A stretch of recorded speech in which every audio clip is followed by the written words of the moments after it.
Julian RÖPCKE, the political editor for Bild. This is the largest newspaper of Germany. We have Torsten WOELLERT. Torsten is team leader for energy and environment of Expert-Grup for Ukraine from the European Commission.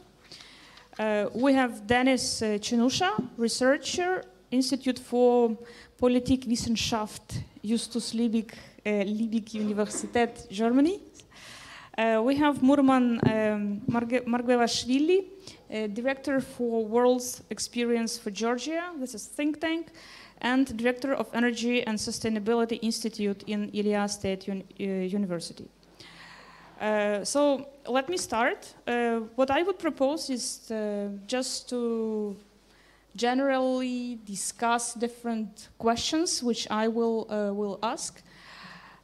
Probably I would propose to keep time limit like 4 or 5 minutes as maximum, just to have a space for discussion and for questions. I'm pretty sure there will be some questions. So my first question will be to Murman. So Ukraine, Georgia, and Moldova have association agreements. They joined energy community. And the goal of all this is to integrate our energy markets. From your perspective, are you satisfied with the instruments, mechanisms, and speed of association agreement and membership in energy community? Or you would propose to improve something? Thank you for the question. It's really interesting question for thought. I will just give you an experience of Georgia, what is going on there.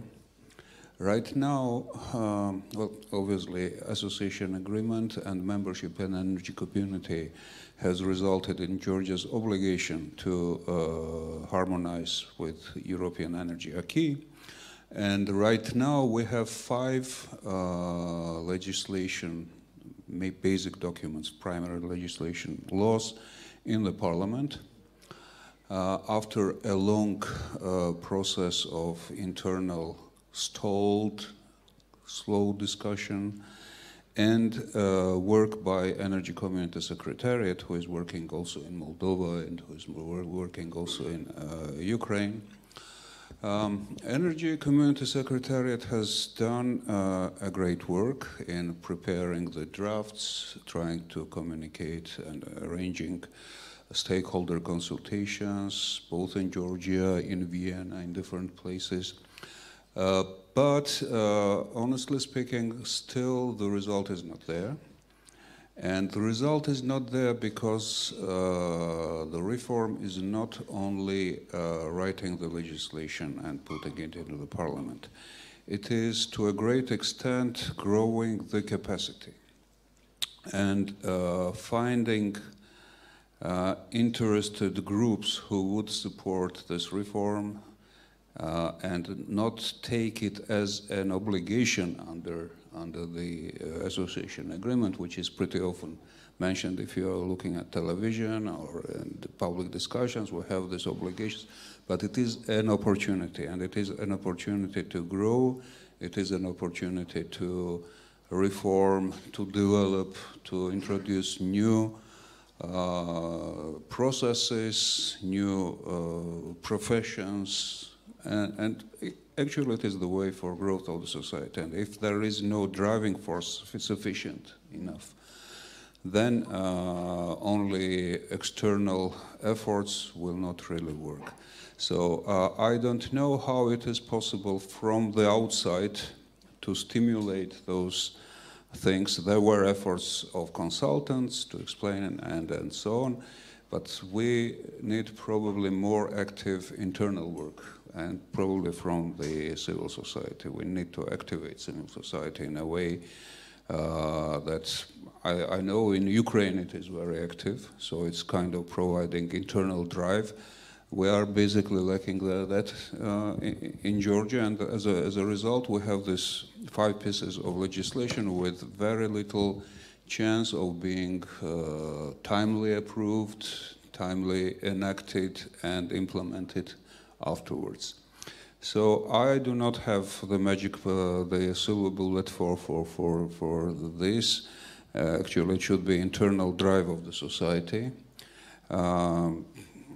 Again, instruments were applied and are applied. I also am participating in another part of the project, EU for Energy, which is done by International Energy Agency. So there are basically two instruments. One is on legislation side, which is done by Energy Community Secretariat. Another on policy side, done by International Energy Agency. There we had also slow success because we were bringing people from different countries discussing policy issues in energy efficiency, cross-border trade, energy efficiency of buildings, renewable development, integration, so on and so on. And this creates some kind of development among professionals, but still they are public servants most of the time, and we need some driving force inside to really push these reforms through. Otherwise, I believe that this should be a case in other countries as well. There are interested groups that are adjusted to current status quo, that would prefer to keep it as it is now. And there is simply being, resistance to change. It's a new human quality to resist to any change, right? So if you do not have compelling reason to progress, then it doesn't really work. I will just summarize a little bit. It may be a pessimistic situation in Georgia, especially today. We have development which is a very dangerous development. Our parliament rejected long-awaited change in election system, and because of that, some progressive people in the ruling party, including the chairwoman of the European Integration Committee of the Parliament, they have left the Parliament, they have left the ruling party. So we are in a little bit dangerous, I would say, situation right now. So. Thanks a lot. I don't know what to say positive at the end. Let me just move to Denis and pretty the same question. So do such instruments like association agreement, membership in energy community, EU for Energy project really help to integrate energy markets? And what could be or what are driving forces for Moldova on this path?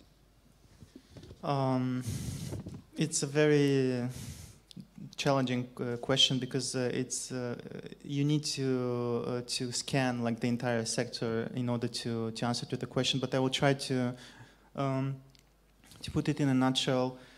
In my view, there are several elements that play a huge role in dealing with energy security, basically, because this is what we mean when we speak about Moldova, based on the fact that we have a huge dependency on electricity because we are importing it from right now 80% from a region, from the separatist region that we don't control, then on gas because we are importing almost 100% from Russia. And then on top of that, it's also about the discussion between Kiev and Moscow about the transit, which doesn't depend on us at all. So in a way, we are somehow, we are the victims of the circumstances, and we should really deal with this complicated situation. And I think that what is really important is that Moldova is part of the energy community. I think that the membership, the affiliation to this organization is very important because already in the last few years we had implications or involvement of the Secretariat in putting some pressure in a constructive way on the national regulator and in trying to, in a way, to improve the policy in the area of energy in general. So I think that this is somehow this oxygen pillow that somehow Moldova was missing before 2010. But on top of that is is also it is also related to the fact that the poor governance of the public of the state enterprises is also having a big impact. So the system operators in gas sector primarily was that element which was in a way keeping the system weakened.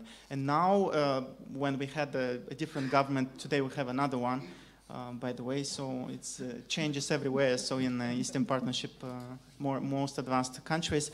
So when we had the previous government, it was the interest of that government to have people from civil society which are in a way part of the of these observers within the state enterprises. And we had people who already started to work. I have no clue what will happen to this kind of cooperation between civil society representatives and state enterprises, but it was a good idea. And as well, it was a huge interest to diminish as much as possible the politicization of the energy regulator, because unfortunately Moldova, the sustainability of the development of energy sector was very much affected by the political decisions or delaying of some decisions related to policy, to tariff policy, which created both the disinterest from the external investors and to actually invest and to stay in Moldova because of lack of predictability, but also it was a huge political, socio-economic and political issue, because it was in a way always about thinking more on when it's convenient to change the tariff, then actually we should do that now because it's about cost and it's about actually not having debts in the sector. So I think that corporate governance within the state enterprises is a very important issue that we should discuss about, maybe even during this panel. And maybe the third element would be the geopolitical situation and the fact that either the country is well connected to alternative routes of supplies or not. And here Moldova started to do some important changes by developing and investing in connector with Romania. Unfortunately, this doesn't depend only on Moldova, so we can have big, let's say, big improvement on Moldovan side, and we expect to have the pipeline from Ungheni, from the region or the city which is bordering with Romania to Chisinau, which is the biggest consumer in the country of gas. This will be done in spring next year, according to the best scenario. But the same scenario is not happening on Romanian side. So it's every time in case of small countries which are sorry, which are very dependent in energy, they also are somehow victims of these circumstances that I mentioned in the very beginning. So I think that interconnectors and actually having also the possibility to get supplies, reverse supplies of gas is also something that we could look at as a safe solution. Because right now the Moldovan enterprise, Moldova Gas, which is the system operator, already managed to talk with the Romanian and Ukrainian counterparts in order to make possible the reverse on the Trans-Balkanic pipeline, so that in case, and probably it will be the case, that Kiev is not agreeing on anything with Moscow or vice versa, we will need to have this kind of alternative of supplies from Romania, both from Romania and Ukraine, because we also speak about the possibility to cover the entire country. If we bring gas only from Romania, which will be from Bulgaria basically, then we will be able to cover only the needs of center and south of the country, but we need also to think about the north, and the north is the region that will be probably needing gas transited or transported from Ukraine. So these are the three elements that I would really emphasize for now. Thanks a lot.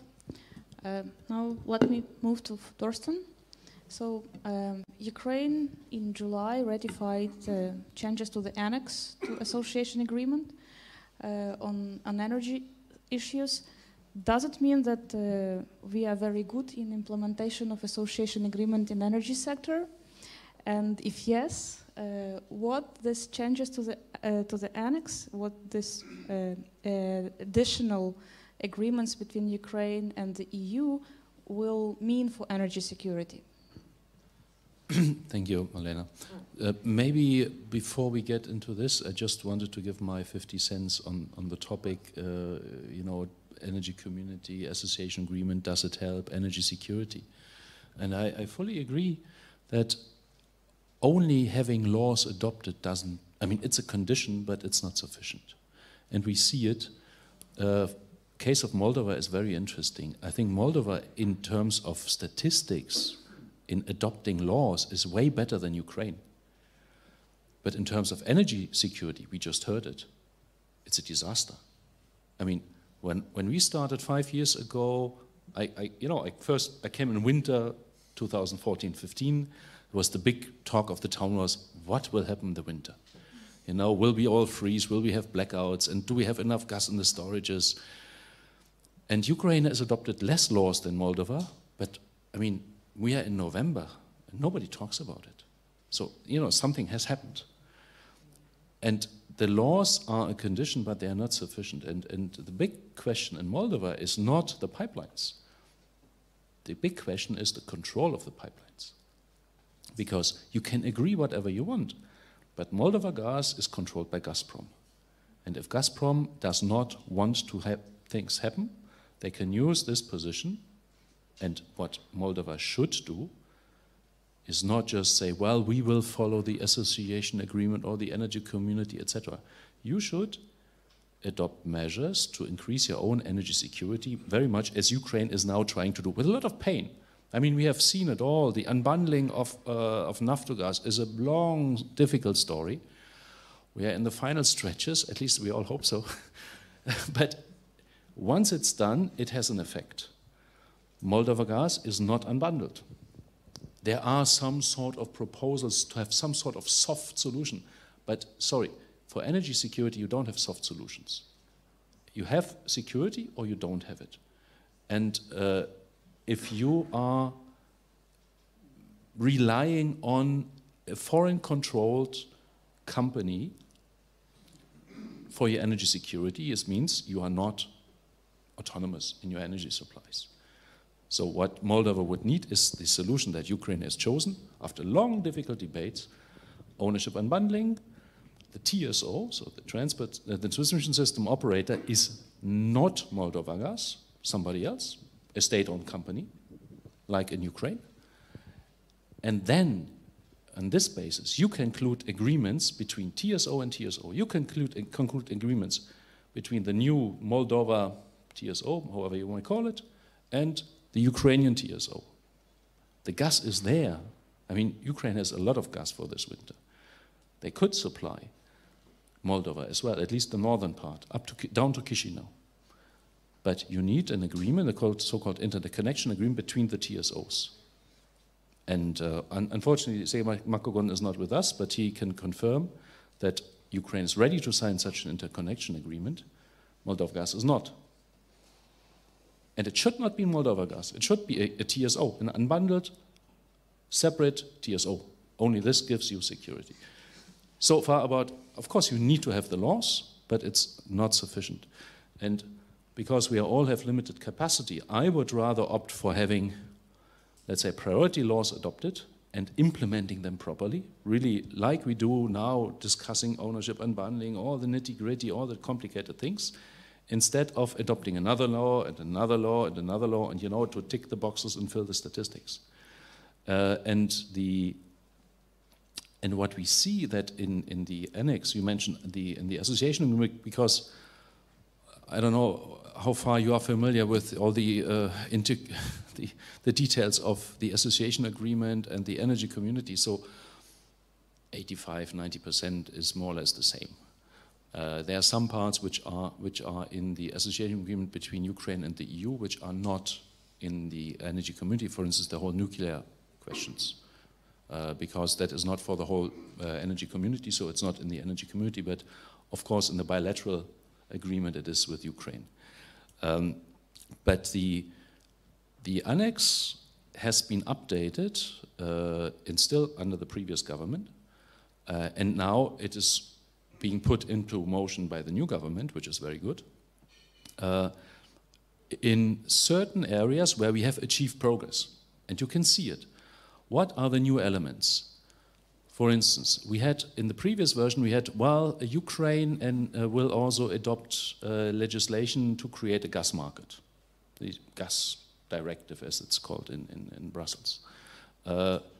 This has happened in 2015. Now we are talking about very concrete things, network codes, all the technical things to make sure that the system works. And you can see by this annex that in certain areas we have made a lot of progress. And in other areas, we are more or less at the same level than we were before because the progress was not so fast, which I think is natural because energy is a big, complicated system. And plus, the update is also the result of a moving system in the EU. Because, I mean, this accession agreement was negotiated some 7 years ago. And also inside the EU, things have changed. And we are trying to really facilitate the integration of Ukraine into the wider European energy market, because this is giving energy security, this is preventing abuse, because you have a market, and when you're part of a wider market, you know, if somebody you know, has some political measures, the impact will be rather limited because you are part of a big market. The challenge also, and this is also a challenge for the energy community, is that the whole energy system in Europe is changing. I mean, in German we have this fantastic word, Energiewende, so energy transformation, or transformation, I think, transition, which means that you are no longer in the 20th century energy system. You know, especially in Europe, I mean, in the Soviet Union, in Germany after the war, what did they do? They built huge power plants, the bigger the better, huge transmission lines, everything was centralized. Now we're getting away from this system. We are getting smarter, we're getting more decentralized. And this is also reflected in the changing rules that we have in the European Union, and this is also reflecting in the cost curves. When you look at how nuclear power plants, the cost develops, it goes up and up and up and up. When you look at smaller technologies like wind power, it goes down and down, or solar goes down and down. So, and now is the big challenge, but also the big chance, the big opportunity for energy community countries, especially for the neighboring countries with association agreement and so on, to leapfrog this development, to not replace a coal-fired power plant from the 1950s with a coal-fired plant from the 2020s. That doesn't make a lot of economic sense. And the rule set is being developed in the EU, and we are also updating these annexes to make sure that we are compatible with our energy systems. So it depends a bit on how you look at it. If you look at the statistics, the number of laws adopted, etc., I think Moldova is in front of Ukraine. If you look at the effectiveness of implementation, certainly Ukraine is, in some areas, gas, for instance, is front runner. In other areas, we are now discussing this here, we even have it in the media. In other areas, it's just starting. For instance, electricity. Yeah, the law is there, markets are sort of gradually opening with a lot of difficulties, with the big questions about competition, etc. But it's only when you start to implement that you notice the problems, and then you can overcome them. Thanks a lot. Let me move to Julian. So, yeah, we will then go the second round. But the question, so Julian is very important for Ukraine journalists, because he was those person who warned publicly that last week that there are going to be voting in the Bundestag on Nord Stream 2 legislation. And actually, Ukrainian politicians and experts reacted to this. So thanks a lot for keeping your eyes on this process. But following what Torsten was saying, that adoption of legislation is one thing, then implementation is another thing. We already heard that, well, this legislation should be in line, already is in line with the EU directive, so everything is okay. So the question is to you, is everything okay with this legislation? And if yes or no, what will be the implications for energy security and for all these things which we are talking now here? This is the integration of markets and raising general energy security of the EU. Yes, thank you very much. Yes, I would like to look at it from a wider perspective. Of course, obviously, when we talk about Nord Stream 2, most people think that who is most interested in it? Of course, Ukraine, because Ukraine is afraid of running dry, of the pipelines having less or even no Gazprom gas going through it anymore. But I would say it's also important in the context of what we heard today, in the context of countries like Moldova, like Georgia, like even beyond, looking at the European Union. And hearing for 10 or 11 years now, you know, European integration is important, European unity is important, European harmonization is important, and the European values behind this. We all do this because of values. And I think if you see what's happening with Nord Stream 2 and what Germany is doing in the case of Nord Stream 2, you see that all of this is falling apart. And this is extremely damaging, I think, for the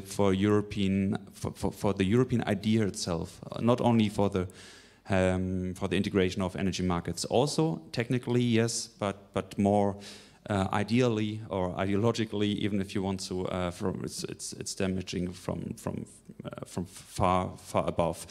I mean, what's happening this year? I think you have to, if you want to see how Germany is trying to torpedo the European way of dealing with the issue, you have to start in May, when all of a sudden the issue of Nord Stream 2 became important again, when it turned out that Germany was relying on France to have a blocking minority in Europe to stop the European leaders, I mean the European Union as a whole, but the leaders who were meeting, from applying the so far inner European gas directive to pipelines from third countries.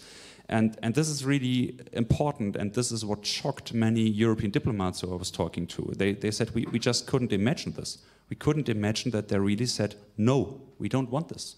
And they just turned up panically and then found a perfect compromise, as always, as Germans always do, when they found out that they couldn't go the way they were trying to go, because France was jumping off their boat and going to the other camp, if you wanted. So what we saw then was, I think, quite a good compromise. I mean, you know more on the techniques than I know, probably. But what it basically says. If you go to German MPs from the ruling coalition, they say, we have the final say in who we should deal with and how we should deal. But if you look at it more precisely, you see that the Commission has a final say about what's happening there. The final say is it's, as always in the EU, the final say is the European Court of Justice. Okay. The final say, yes.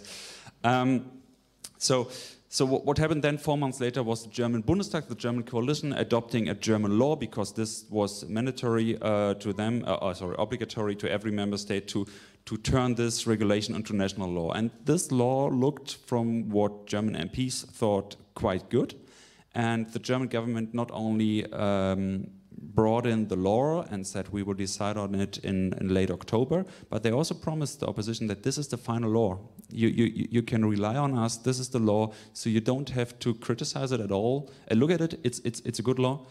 And you also, they also asked the opposition to not have the typical period between a law being discussed and a law being implemented in the Bundestag. And the opposition agreed to this, because they said, okay, this is the final law, fine. And then what happened last Monday or last Tuesday was something, again, shocking in a German and a European context, because the German coalition parties wrote a last minute, 48 hours before the planned Bundestag vote, amendment to their own law, in which they I would say, and the Green Party would agree, others would not agree, weakened it at the decisive point. Before we had 4 points which would lead to the possibility of having an exemption, and one of the 4 points or ruling out an exemption, if you want, so it's very difficult. And one of the points was that the pipeline must be completed before May 23rd, 2019, when the European Union decided on it. And suddenly, on November 6th, there was an amendment of directly only this paragraph, the only amendment of a 28-page long law, and it moved the if condition into the starting text, into the general text. So suddenly you had not 4 conditions, but only 3 conditions. And as you heard yesterday, and as the Ukrainian government was promised, nothing changed at all. And the German industry ministry also told me yesterday it's a 1-to-1 transposition or adoption of the European legislation. And then right after this, in the next sentence, they said that Nord Stream 2 can now apply for an exemption. So this is the next sentence. And you hear the same in the German Bundestag. If you follow the debate yesterday and last week, you hear them saying, so now we have the EU regulation as German law, and now we made sure that Nord Stream 2 will run this pipeline, which is contradictory. I mean, this really doesn't make sense to anyone who is in the topic. Because for them, it's an enabling law. For the ruling coalition, CDU, CSU, SPD, as well as FDP, Liberal Democrats, they absolutely agree to it in the committee and in the Bundestag. It's an enabling law for Nord Stream 2. And if you see all this tricking around, I would say, it really damages the image not only of Germany, of the integrity of a government, but also of the German commitments to the European integration and the European Union as a whole. As from inside and outside, you can see the cracks. You can go to Polish media, go to Polish politicians, go even. I mean, it was extraordinary that the Ukrainian foreign minister on the evening of the first vote in the Bundestag said, "We are watching closely what you're doing." And yesterday, we also had the president of the parliament, right, asking just before the vote, the German president of the parliament, Wolfgang Schäuble, if really everything will happen according to the expectations of the European Union. And Mr. Schäuble said yes, apparently, and then the Ukrainian media also reported that the law was adopted in the European way, but we will see. And there are many who are not really sure and really certain about that, and many that think and fear that this law will lead to Nord Stream 2 running and Gazprom running this pipeline beyond European regulation, or only being partially, like for some kilometers or for some percent of the pipeline being under the European regulation. So we will see what happens. I think, as many said before over the last week, courts and lawyers will have a lot of fun over the next couple of years. If I may just... Sure. Just add for understanding. I mean, first of all, being a German myself and having worked with Ukraine for 5 years, I know it's not shocking in Ukraine to have last-second amendments. In Germany, it is shocking, especially if it's the ruling coalition who does this. I mean, yeah, so one remark. The second is, what is the procedure? Germany adopts a law which implements an European Union directive, which is a standard procedure. If the European Union, in the form of the European Commission, does not agree, it can start what is called an infringement procedure against Germany, which essentially tells Germany, well, you have to change your law again because it's not compliant with EU rules. This can drag on for ages and ages and ages, and every member state has some of these unpleasant procedures, and you know, it takes time. But what is special here is that based on this law, the company running Nord Stream, so the Nord Stream 2 company, which is 100% owned by Gazprom, can apply for an exemption. I mean, I have not seen the final version of the law that has been now apparently adopted. But they can, the assumption is they can apply for an exemption, and based on this exemption, they would not be subject to the rules of the European Gas Directive. However, this exemption has to be approved by the European Commission. And there was a meeting last week of Deputy Prime Minister Kuleba in Brussels with Vice President Šefčovič of the European Commission. And it was very clear that this work by the European Commission will be very important. It will be done very, very thoroughly. So we will have to see what comes out of this. The German exemption, if it is not confirmed by the European Commission, is not valid. Of course, both sides can always go to the European Court of Justice. And my understanding is that this option is now what you mentioned. You know, the lawyers are already starting to work. No matter which way, Nord Stream 2, the company, so this means Gazprom, has already brought a court case against the European Union for changing the gas directive. So they are already going to court under Energy Charter. If the European Commission does not grant an exemption, I assume they will do the same. They will go to court again, this time the European Court of Justice. If the European Commission accepts or approves the granting of the exemption by Germany, I'm fairly convinced that there will be some member states, and you named one of them, and I'm sure there may be others, will also go to court. And that's why I said, I mean, the final word in this case for the exemption is not with the European Commission and not with the German government, it is with the European Court of Justice. And we have seen a very interesting court case recently which was closed, which was on the Opal pipeline, where the European Court of Justice argued that the exemption that for the Opal pipeline, which is linked to the Nord Stream 1 pipeline on German territory, they received an exemption from the German regulator, which was approved by the European Commission. And Poland challenged this in the European Court, and the European Court did not 100% confirm the exemption that was granted, but made it conditional to the European solidarity, which is in the European treaties, being taken into account. So I'm not a lawyer, but I know a couple of lawyers who are looking forward to have a lot of work, and it will be interesting for all of us to watch.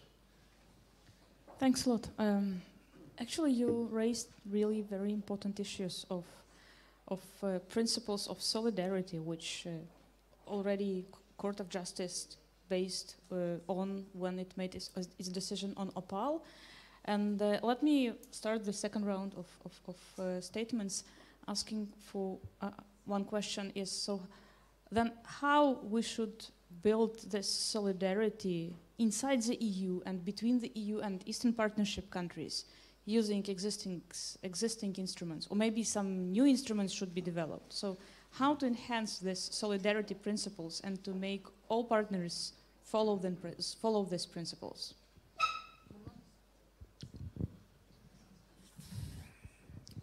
Before, obviously I do not have a syllable here as well. I wanted to emphasize two sides of energy security. One is, as it is in case of Moldova and Ukraine, it is being connected through the pipelines and becoming a part of the market. Another is having substantial and sufficient assurance that energy supply will not be used against your country's interests. Georgia is a case special away from European markets. We do not have direct connections. Therefore, for us, it is extremely important to have, and why it is important for Georgia to do this European legislation, is to have a transparent playground. Well, it will be difficult to manipulate, bribe or blackmail our politicians and engage in non-transparent relations that will be against our European aspirations, against our freedom, and so on. So that is a very important side of energy security in our case, especially, but I believe it is the same for the case of Ukraine and Moldova as well. Simply for them, there is this big factor of physical supply of energy. But also it is related to using that energy, because Russia can provide you gas very easily, right? If you agree to some certain, yeah, whatever, yeah, they will be very happy, by the way.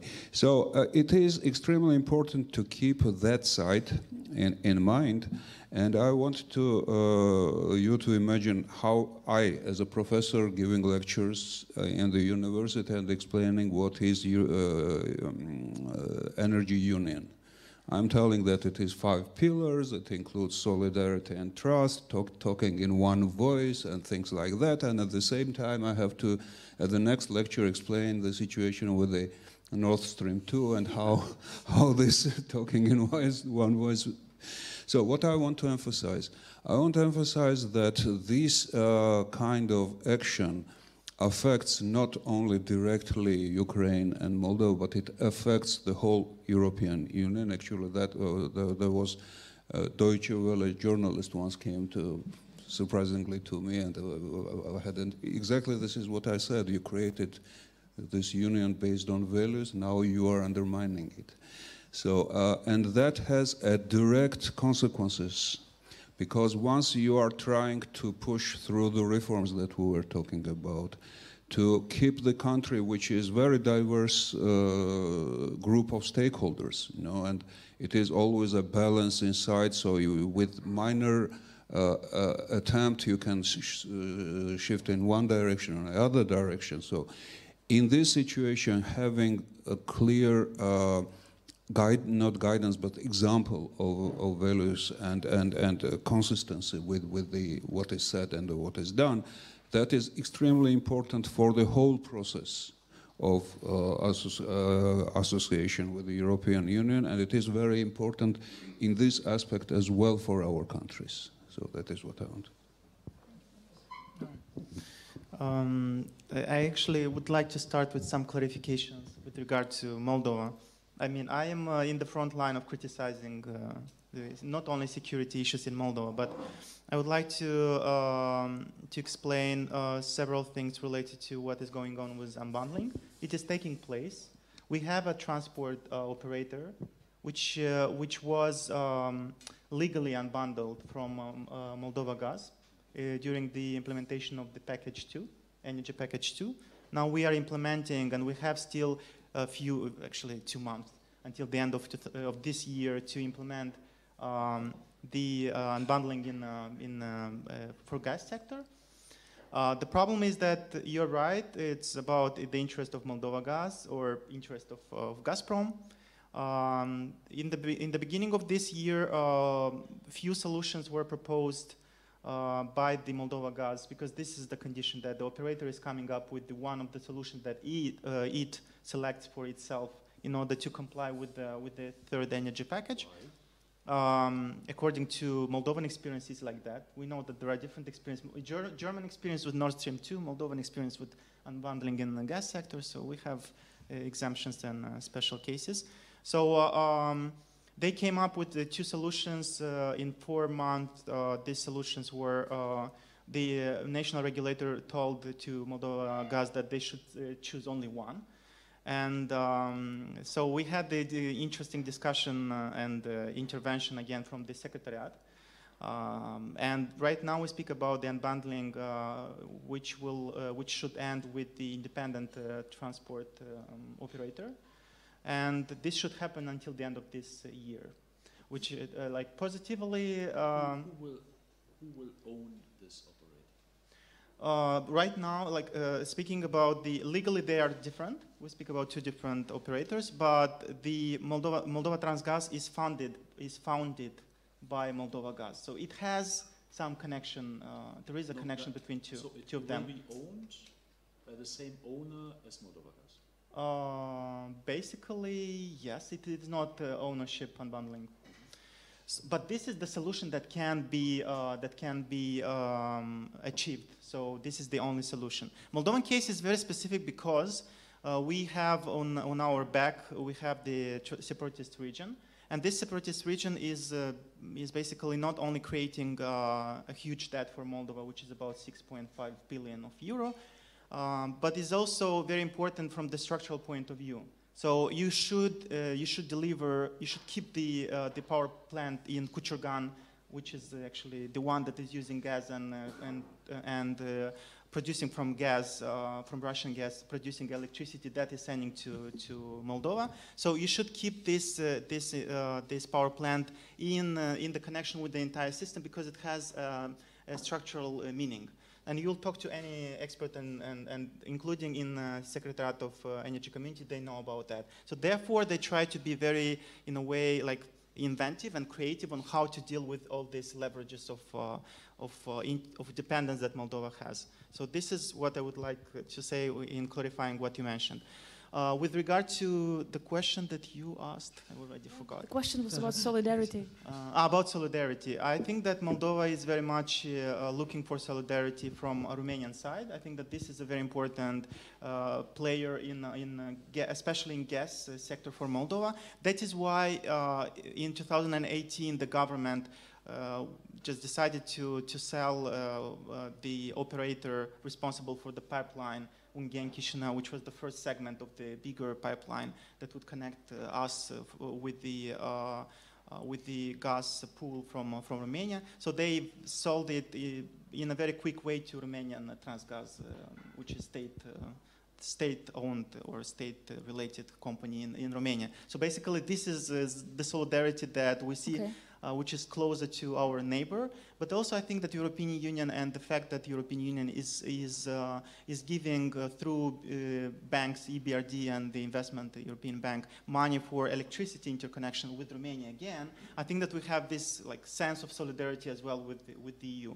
But again, Romania is on first place because regardless that the money are Europeans, physically we can connect with the EU through Romania. So this would be my answer. Only one question for you, yes, no.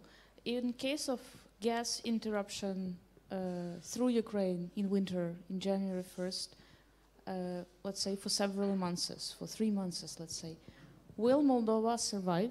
Will there be no crisis there? According to the statements of the General Director of Moldova Gas, who is a new person, and he was promoted actively by President Igor Dodon, who is a pro-Russian guy in Moldova, we will have gas either from Romania, which will come from Bulgaria, reverse flow, or it will be from Ukraine. So no crisis? Apparently no crisis, because the issue of winter is really not that loudly speculated and in the public as it was like several years ago. Okay. If I may just move to Torsten, and then we will go again. Sorry. Maybe just on this one. 3 weeks ago, something, we had a joint international expert team here in Kiev. US Department of Energy, Canada, European Union. And we looked into different scenarios with the aim to establish a kind of, let's say, a proposal for actions that Ukraine could take to increase its energy security, especially for this winter. And of course, we also had to look into what is possible, which are the scenarios for Moldova, with Moldova, in Moldova. And as I understand the experts, I have to disappoint you. What Mr. Dodon says is not really, it's a political statement. No, it was a statement by the General Director of Moldova Gas. Yes. The discussions, the this technical is only, discussions. But this is only true if he is ready, and so far there are no signs that he is ready to sign an interconnection agreement with Ukraine. Exactly, they are working on that right now, so it's what was part of his statement. So let's keep our fingers crossed, because that's the only way, the only technically feasible way to get it through or from Ukraine. You will not yet get it this winter from Romania, it's not possible. Next winter, yes, but not this winter. They say different things. Yes, that's why, and these experts also went to Chișinău, and they went to Benderi, and they went to all these nice places. They saw the power. No, they were not allowed into the power plant, but they had a look at the power plant, they talked to the people, and all these kind of things. So, according to what I have heard from them, if Moldova Gas is not signing the interconnection agreement with Ukraine, there will be no other solution to get gas for this winter starting 1st of January 2020. Next year is another thing. But you wanted to ask a question. Yeah, it's a tricky question. It's about solidarity. So, and probably the question for you will be a bit specified. So, how to make some EU countries to be heard about solidarity principles, and how to ensure that solidarity principle works also with neighborhood countries? For the EU, this is, and we see it, we see it from, for instance, the European Court of Justice. It is a developing concept. It is a moving target. It is in the European Union treaties as a principle. In some areas, it is being used for policy making, in others, not so much. For instance, we have now built up a crisis response capacity, which is called ECHO. It's the European Crisis Response Center. And for instance, if you have a wildfire in Portugal, there is a mechanism now at EU level. Portugal calls one number in ECHO. They call all the other numbers in the EU member states. Then they coordinate, well, who has helicopters, who has, who can help. And that's a concrete mechanism of solidarity which was not there before. It does not mean that the EU has these means, but the EU is more coordinating the solidarity among member states. And by the way, ECHO also works for third countries, but it is depending on the resources of EU member states. In other areas, for instance, on energy, this is now with the Energy Union. It is part of the Energy Union. It's part of the European treaties. The problem is with the Energy Union, you don't have an Energy Union court who could make a final binding judgment. These or that measures or rules are following or implementing solidarity principle, which we have in the Energy Union. So there it's more a political thing because you don't have the legal basis in a treaty, in a court which can implement it. But we see it, the Opal case was very interesting because I talked to a number of people who were surprised about the ruling of the European Court of Justice when they did not fully approve the exemption that was granted to Opal, and they specifically referred to the solidarity principle. And I'm sure that in the coming decisions, this will be very much taken into account, and it was not done before. And for instance, when we are now talking also about Nord Stream 2, the connecting pipelines, the necessary procedures, etc., I think this will be very much in the minds, at least of people in the European Commission. I had expected it was also in the minds of people, the lawmakers in Berlin, but probably not. There were other considerations which were more urgent. But I think this will develop pretty practically, but it is first of all for the EU, inside the EU. Practically, of course, there is solidarity. I mean, if you look, okay, I was saying, well, look, we are sitting here, we are in the middle of November, and we are not even thinking about whether gas will be sufficient or not, simply because we have done a lot over the last 5 years. 5 years ago, I mean, before I came here, I checked the weather and the gas storage levels at the website, just to be sure, that, you will not freeze. And one of the major factors was a clear sign of solidarity, that the reverse flows, the capability for reverse flows were very quickly implemented by key member states with the support from the European Commission. But it was not a commercial decision, for instance, by Slovakia. It was a decision to help Ukraine. Of course, there are also other considerations. And of course, now you have traders and you fill the pipe and all this stuff. But the fundamental decision-making was based on the solidarity principle. But you cannot go, I mean, in the current state, you cannot go to court on this. Also in the energy community, you cannot. One more question, yes, no, if I may. Yes, no. We heard that the Minister of Foreign Affairs of Ukraine actually stated that gas might be part of Normandy negotiations. Like a package, part of the package. Does it something which European Commission will support? Yes, no? Yes, no. It's impossible to say yes, no, because the European Commission is not part of the Normandy format. So, okay. The only one, no, we have now trilateral gas talks at ministerial level, at senior expert level, between Ukraine, Russia, and the European Commission as a mediator. If Ukraine and Russia decide to take this to the Normandy format, the European Commission is not part of it, so it will then be Germany and France, and which makes it already pretty complex. Plus, the negotiators will be different people who may not have all the insights, etc., of the negotiation process. So I would think this is very complex. Thanks. This is a very important statement. Yes, Julian, please. I will remind the question on solidarity. Yes, I really like the example you were giving. Like first you're talking about the European solidarity in the system, and then you're talking about Nord Stream 2. I think this is absolutely telling. And if people are saying for a couple of years now, not only gas will flow through this pipeline, but also malign Russian influence and corruption. And I have to say that's wrong, because this malign influence and this corruption is already flowing, although the pipeline is not even finished.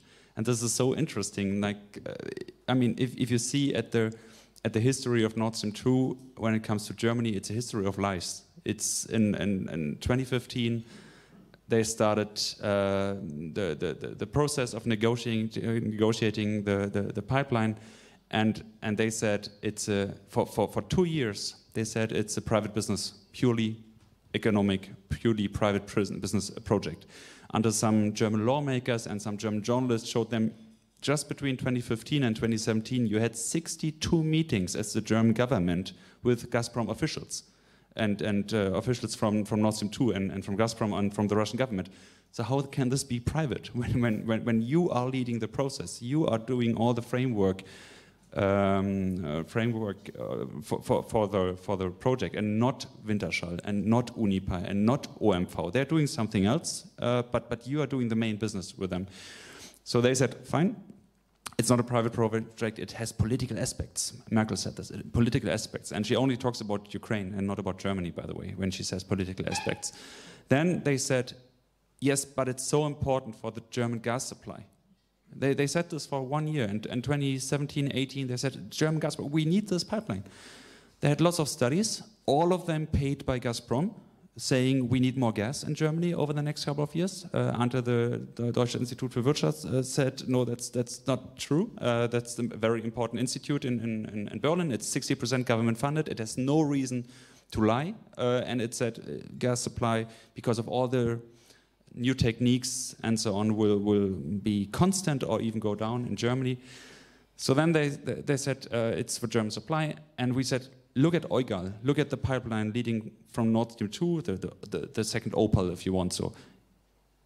And for the first 3 years of the operation of Nord Stream 2, 82% of EUGAL are booked, of the capacity of Nord Stream 2 are booked to Czech Republic. So it's not staying in Germany. It's still not, most of the gas is not staying in Germany. And then they were confused and they said, yes, we do this for Europe. We do the whole thing for Europe. Nord Stream 2 is a European project. Germany is doing everything to have a better European gas supply. And so on and so on. And last but not least, I think one very recent example, maybe you saw, we uncovered that the German ambassador in the United States is absolutely lobbying for the project. In not only the German ambassador, but also other German officials, also from the Chancellery, are directly sent to Washington, sent to Republican, Democratic senators, and so on, to stakeholders, and trying to convince these people. And I quote Mrs. Haber, the German ambassador, to Republican senators, that sanctions against Nord Stream 2 are anti-European sanctions. This is what she's saying. And she said this, and she wrote this in the letter, and we have this black on white.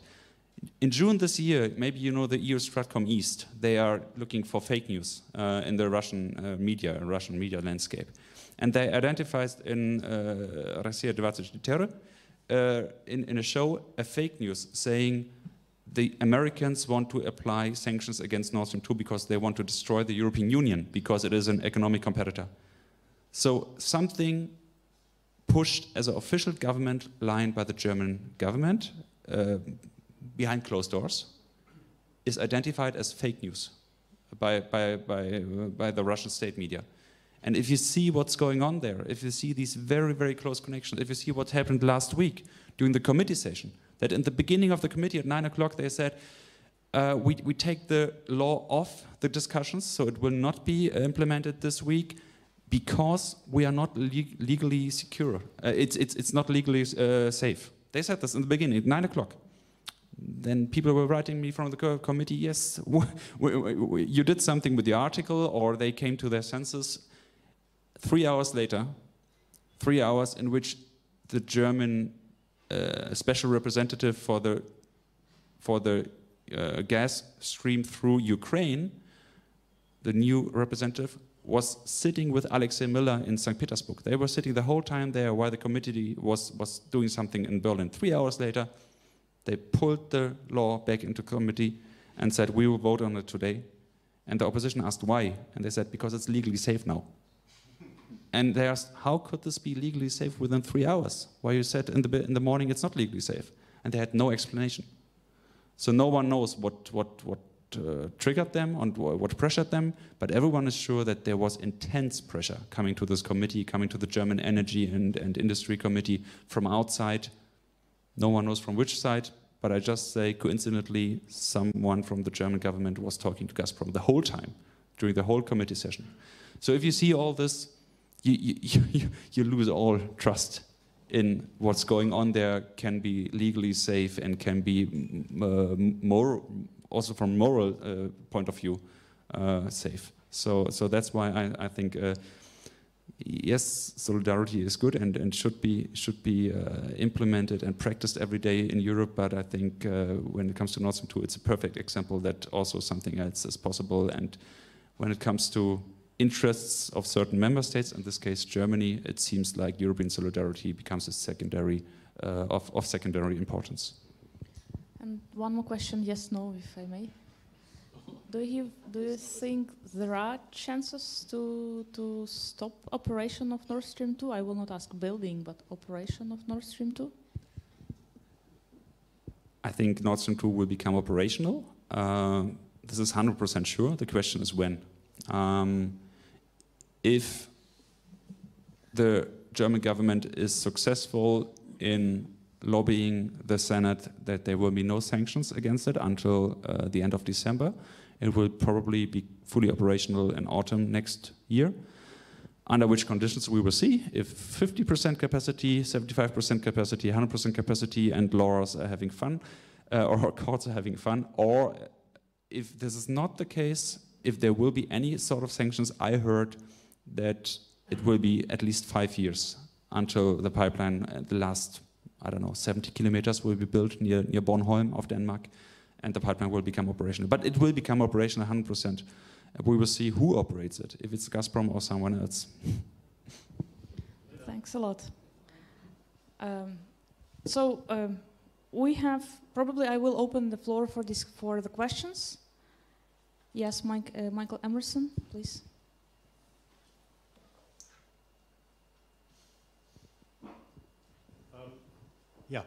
Thank you very much. I've got a question for Torsten. He used the expression that EU and Ukraine are working together to integrate Ukraine into the wider European energy market, the expression you used. Can you define more precisely what you mean by that, beyond obviously the acquis content of the Energy Community Treaty, which is also shared by the EEA countries and the Balkans in different ways? Is it more than that in your conception? Another way round of putting the same question is, what is the energy union these days? Where has it got to? What is its content, again, beyond the standard energy acquis? And do you see Ukraine getting closer or into that energy union? An old question, but maybe there's a fresh answer to it. Thank you. Yeah, thank you for the very interesting question. When we talk about integration, we assume that laws are the foundation, but they are not sufficient. What we are talking about is essentially integrating markets. And we see it with gas, where because of the crisis and because of reverse opportunities, etc., now Ukrainian wholesale gas prices are more or less in line with European gas prices, which of course is a problem for Ukraine because the income in Ukraine is lower than, for instance, in Germany. So if this is the same price for Ukraine, it's expensive. For Germany, it may be not. So we have a problem there. We have supported Ukrainian's government to develop a social support system, also together with the World Bank, etc., so that the vulnerable consumers, the poor people, will not have to pay the full price, but not because they get cheap energy as it was in the Soviet times or in the post-Soviet times, but because the poor people get, either they don't have to pay the full bill, or even better, they get money so that they can pay the bill. So the logic is different, the logic has changed, and this is a condition for many, many things, also in other countries of the energy community, in the neighborhood, association agreements, and this is very difficult. But if a government does not assume this task, it will not be able to really integrate into markets, because this is the very logic that a market has to have a market price. And if you are not ready for this, with all the flanking measures, support measures, you cannot integrate, you cannot be part of the market. And that's part of the problem also for Moldova, which we see. And a pipeline does not solve the problem if the control of the gas system is with a third country power, and if the leverage is, no, we cannot afford market prices. You will not have energy security if you are not willing to accept that market prices are stabilizing measure. And we have seen it very clearly in Ukraine. Reverse flows in the gas market worked, and Russia, Gazprom, tried to corner the market, and they didn't supply in the middle of winter all the amounts of gas that were supposed to be delivered. They were ready to pay penalties, everything. They lost market opportunities. There are different estimates, how many hundreds, millions, billions, whatever. They lost money. But the market was big enough that Ukraine did not have a supply crisis. Ukraine continued to get the gas, and the whole market, the whole big European market, just the price went up just a little bit. If Ukraine would have been on its own, either there would be no gas or prices would have spiked enormously. The same logic we see now on electricity, or we start to see it. And now there are cases with the Anti-Monopoly Committee and the regulator, etc., where a part of Ukraine is technically already since, more than 10 years, synchronized with the European system, the so-called Bursztyn Island. And now, for the first time, imports have started to happen. And this means we see a market coupling there as well, so that the prices in Bursztyn Island, part of Ukraine, are not dramatically different from the neighboring countries. As I said, it's a problem because the neighboring countries are richer, or the people in the neighboring countries on average are richer. So it is not an easy solution, but it's a safe solution. And this is what we understand with coupling. And now we are also, for instance, the World Bank is working on possibilities to link as an interim measure, the Bushten Island with the Ukrainian grid, so that also the Ukraine, as the majority of the grid, can participate in market coupling with the EU. There's an action plan with the grid operator of the European countries, CENUTÄ, to synchronize, or what needs to be done to synchronize the Ukrainian and the Moldovan, the integrated grid, with the European grid, the CENUTÄ grid. And once you have this, and once you have the rules, and once you have a market price, which also means that the government has to accept that they need to support poor people with other means than just providing cheap energy. And this is a problem. Then you have energy security. And we are, also in other areas, these are the most telling ones. But for instance, what now Energoatom does, diversification of their supplies of nuclear fuel. This is also integrating into markets, because they will not get from Westinghouse the fuel for a political price. No, they may get it from TVEL, but from Westinghouse they will not. So, and this means, yes, there's a price to pay, but you get a lot of security, energy security on this. And the other part of the question was the energy union.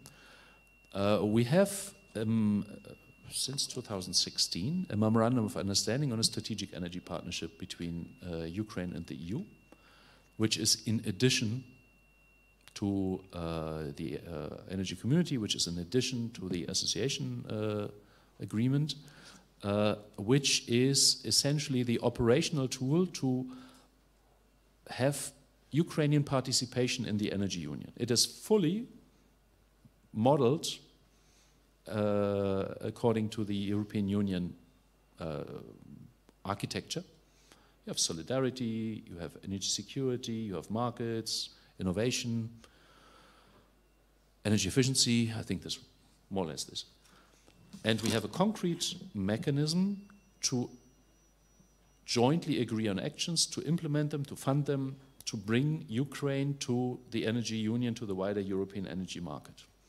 And we just had a meeting with Minister Orgel, with Deputy Prime Minister Kuleba, where it was agreed that we will revive this instrument, because over the last year and a half on the Ukrainian side there was not so much interest. So we had a plan of action, but we were lagging behind. So we want to revive this, and that is the operational tool to make sure that Ukraine is part of the energy union, but in a pragmatic way, because it's not a philosophical exercise, it's a practical exercise. And there we have to set priorities. And each of these priorities, each of these steps should increase market coupling, energy security, etc. And then, just to come back to the initial stuff about the association agreement, Annex 27, once you have sufficient progress there, then you codify it in an updated association agreement. And this is what we did when we have now this new energy annex, where we say, okay, on gas, big progress has been done.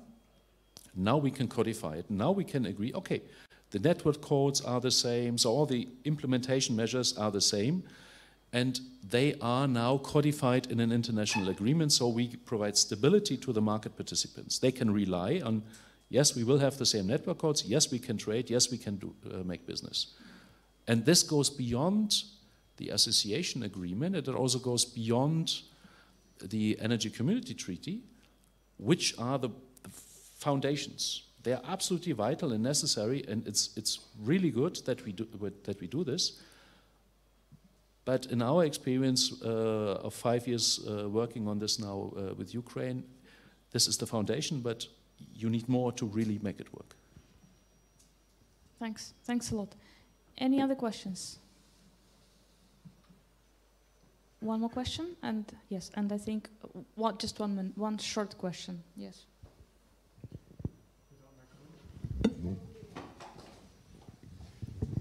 Yes, Martin Ellis with the Center for Liberal Modernity. This is again about Nord Stream, so sorry for the Georgian Moldovans. Well, for Moldova it's irrelevant too, but I wanted to ask about the Merkel, when Zelensky visited this summer, she for the first time publicly linked the completion of Nord Stream with the transit through Ukraine. But my question is, with the ongoing trilateral negotiations between Russia, Ukraine, and EU involvement in that, what is your view on Germany's role? And is it really using its leverage to ensure that there is a medium or even long-term agreement with, between Gazprom and Naftogaz? Secondly, do you think that the Ukrainian strategy has been wise enough to focus on Nord Stream and less on the German guarantees for the transit? So this is rather specific, but my view is that they were focused on trying to prevent or Nord Stream 2 and not so much on the transit. The question is for? Again, solidarity. I mean, what is a guarantee? If you buy a car from a car dealer and you have a guarantee, okay, you assume the guy will be around and he will do the job. The only one who can guarantee gas supplies to or through Ukraine has a name, and you know the name. And it's not Mrs. Merkel. And the rhetorics, but you are more, I mean, you are in Berlin and you see this every day. I mean, I'm following this from Brussels. The rhetoric had already changed before when Mrs. Merkel started to talk about, well, it's not only a private economic project, it has some political implications as well. And this was still with the old government. So, but it's very difficult for anyone except this one very specific person to guarantee anything. And that's why it is also so important that we are working on market integration. That, and this was, by the way, also mentioned in the meeting with Deputy Prime Minister Kuleba.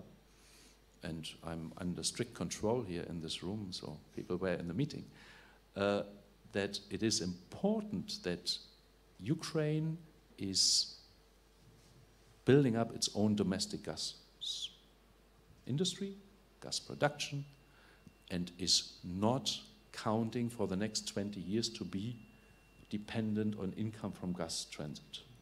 Of course, there are lots of factors that make it economic sense that gas transit through Ukraine should happen, because otherwise it's just essentially loss-making and political stuff. But talking about guarantees is very difficult in the current situation. And even with the best possible will, but maybe you can say more about this, I don't know how they can guarantee. Just one point? Sure. Okay, just one point. I think I said this before today to someone. I think what the whole thing teaches you is when you deal with the Russians, they will either pull you into the abyss or they will kick you into it. This is what happens. I mean, right now you have the Merkel promise from 2018, I think, from Schloss Meseberg, that there will be a continuing flow through Ukraine. Merkel will do everything to fulfill this, I think, because in her legacy next year or in 2 years, or sorry, in 2 years she will be gone, she will be history, and she doesn't want that anyone says about her. She promised this, but she didn't keep to this promise. So what will they do? I mean, what is Gazprom wanting from Ukraine if there should be more flow through Ukraine? They want them to say goodbye to all the legal assurances and all the legal verdicts they got from the arbitration court, for example, and from other courts. I heard it's altogether 20 billion euros, which Gazprom wants Ukraine to say, okay, we don't want this anymore. Why? To get 3 billion euros every year from the gas transit. So this means you need at least 7 years of gas transit, more years through Ukraine. And the funny thing is, that right now Germany is in a position to pressure Ukraine of to say, okay, we don't want the money. We don't want the 20 billion. We say it's no problem. Why? Because Merkel wants to fulfill her promise. So this happens when you deal with the Russians. This happens when you're standing next to Mr. Putin in Schloss Meseberg last year and say, I promise there will be a gas transfer through Ukraine. And Mr. Putin says, yes, if it's economically sensible, we will do this. Now you have Germany pushing Ukraine on behalf of Gazprom, on behalf of Mr. Putin, to go into, or to accept all demands Gazprom is having of having further gas flow through Ukraine. And this is so dangerous. And this is you can see the same thing with just very different example, just one sentence, in Turkey right now. You can see that Mr. Erdogan is trying to rely on Mr. Putin for 3 years now, and he's more and more and more isolated in the world. And whatever happens, every new steps gets him deeper into the abyss, and no one wants to talk to him anymore. And we Germans will have... Yeah, he does. Yeah, well, yeah, we will see. We will see if there comes anything out of this. And I fear we will have the same destiny as Germany if we go with Mr. Putin into such deals and into such interconnections to pressure other states and unions and so on. I think it's of course, you know, when you write for newspapers, of course it's good to personalize, but I think the real issue is whether we are a rules-based market system or not. And part of the rules-based system is that you have international arbitration. And this was in the contract which was proposed by Gazprom in 2008, which was concluded under lots of pressure and stress and problems in 2009. So if you are now accepting that you ignore the outcome of arbitration, this undermines the European energy market in a wider sense. And this is true for each and everyone, and this is a fundamental issue. And I don't know what talks are being held between, let's say, Mrs. Merkel and people in Ukraine. But I hope that this is in everybody's mind, that undermining our rules-based system in the EU is undermining the very, very foundation of the European Union. So, and I mean, we are talking about a decent amount of money here.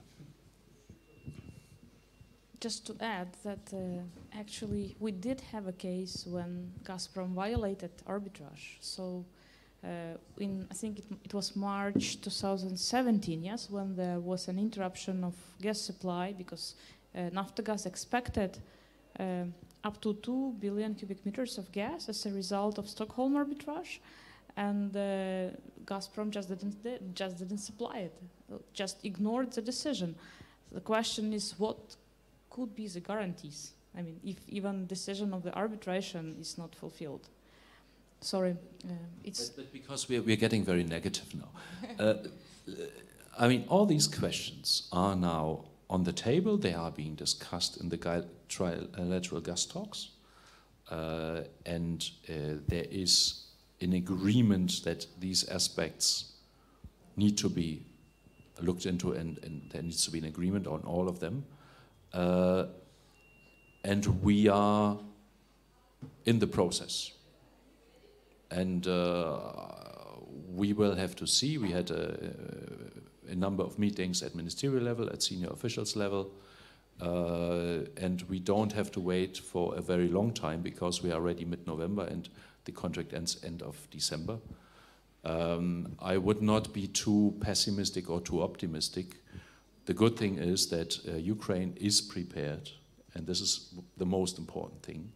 So Ukraine is not at risk of having, you know, blackouts and big disaster 1st of January. Moldova is in a more difficult position because it depends on the goodwill of Moldova Gas, which means Gazprom, to sign interconnection agreements to be able to get gas, no matter from whom. And this is also linked to the trilateral gas talks for transit and supplies to Ukraine. Germany is not is not acting as a mediator, because this is what the European Commission does. But Germany is, of course, closely informed and involved, not only from the European side, but they're also talking to the Russian side, to the Ukrainian side. So it's a bit of a tricky diplomatic exercise. But I would not be, I would try not to make any conclusions on this one now. Anyway, it's only 6 or 7 weeks more to go, and then we will all see.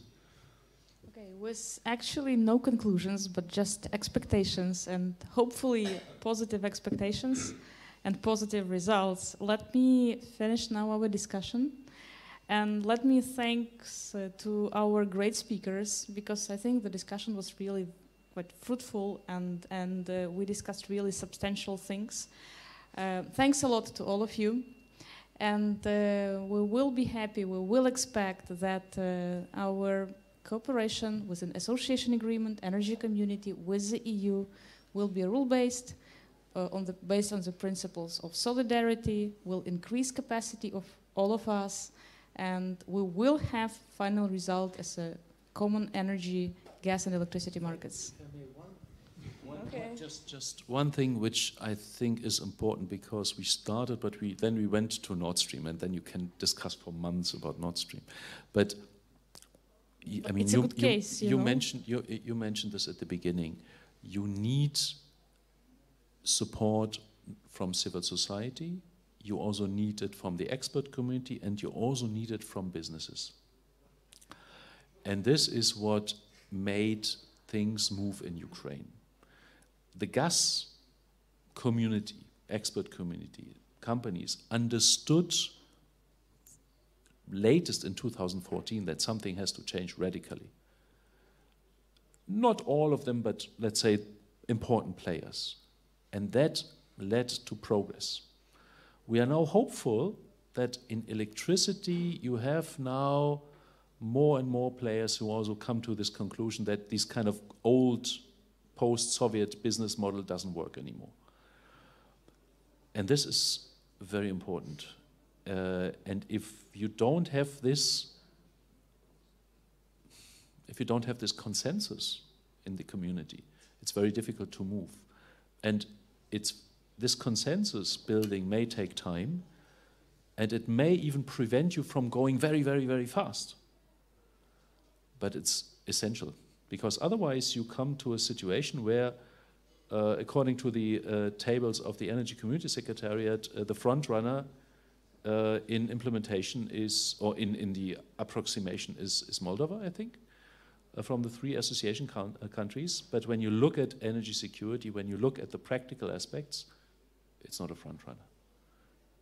And it may have to do something that in Ukraine there is a growing understanding that it is not only an obligation under the, under this or this or this treaty, but that's a fundamental change and a business opportunity as well. Sorry. Thanks a lot for these comments. Let me finish this discussion, and thanks to all our speakers. Thanks a lot.